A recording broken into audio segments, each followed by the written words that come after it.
For the month of April, I decided to talk about long COVID in my member program. And as I was researching this topic, I came upon an idea that I hadn't thought much about, but I did understand, and it's convalescence. Whenever we have any kind of serious illness or accidents, it requires a period of convalescence in order for us to get well. Convalescence is the time between when you're over the acute stage of a problem and you're fully recovered. I created the graphic I'm showing on the screen a while back to explain a concept called the disease crisis, but it also explains the concept of convalescence. It shows that when the body is fighting a disease, you experience increasing symptoms. And at a certain point, the symptoms reach their peak, and the body gets the upper hand against the disease, and the disease starts to turn. This has historically been called the crisis. Now, the illustration I like to use to explain this concept is food poisoning. If you've ever eaten anything that was a little bit spoiled and you got food poisoning, you probably noticed you started to get nauseous and feel queasy and weird, and that feeling increased. That feeling, by the way, was not caused by the disease. It was caused by the body reacting to the disease. And those symptoms increase until the point came that you threw up. After you threw up, you started to feel better.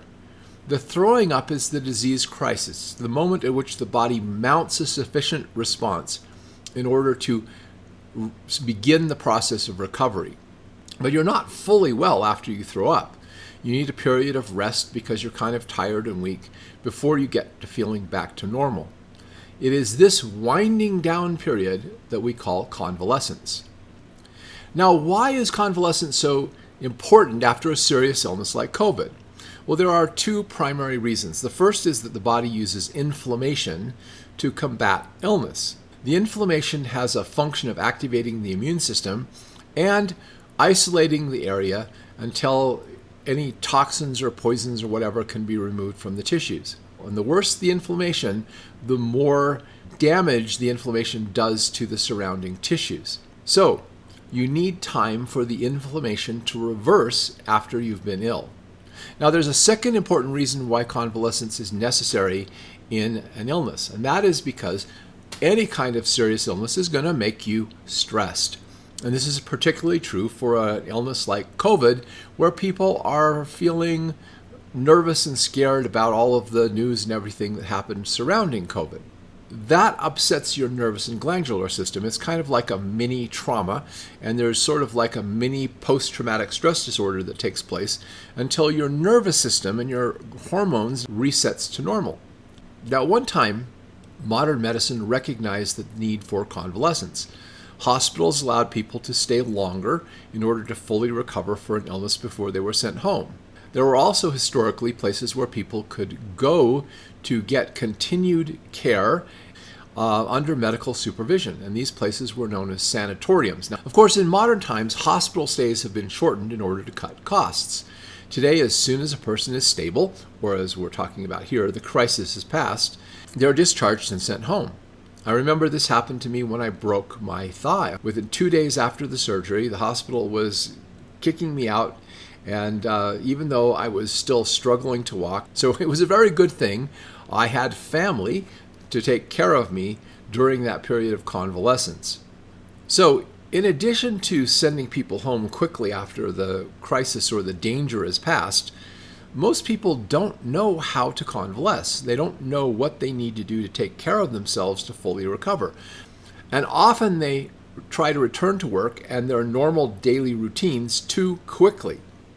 So, what I'd like to talk about in this video is give you some tips for how to convalesce after a serious illness. So the first tip is really straightforward. Take it easy. You have to get rest in order for your body to repair itself. Your body repairs itself during deep sleep. So if you're not sleeping well, you need to do some things to make sure you get the sleep you need. If you have someone who can help you by preparing meals for you, doing housework, or other things to allow you to not push yourself too hard, that's great. It may also help to take nervines like chamomile, skullclap, hops, valerian, or passion flower in order to be able to help your body relax and get the rest it needs. Now, the second tip is to adopt a mild food diet. I did this whenever my kids were acutely ill. After they had recovered from a cold or flu or some other such illness, I would not let them immediately go back to eating a normal diet.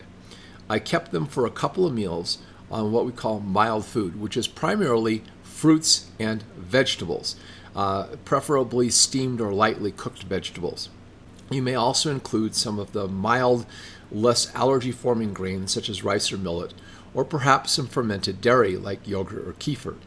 The reason why the fruits and vegetables are so important is because the brightly colored pigments in fruits and vegetables are antioxidants that actually help the body repair from damage due to inflammation. So exclusively eating these foods during this period of time actually helps you recover more quickly. Some herbalists have also advocated the use of mucilaginous herbs as convalescing foods, such as slippery elm gruel, barley water, or even the herb marshmallow.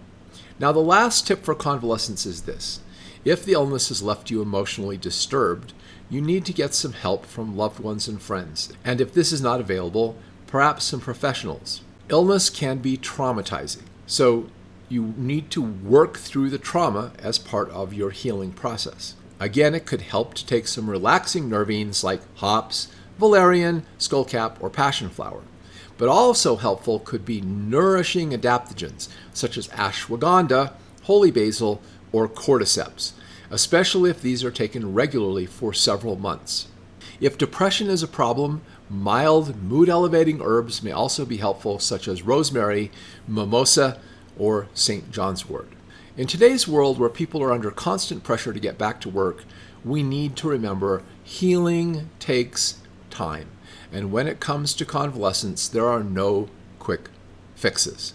To get specific tips on convalescing from long COVID, join our member program at stephenhorn.com and watch the webinar I did with my co-author, Thomas Easley. If you enjoyed this video, please like and share it. And be sure to subscribe to our channel. Thank you for watching.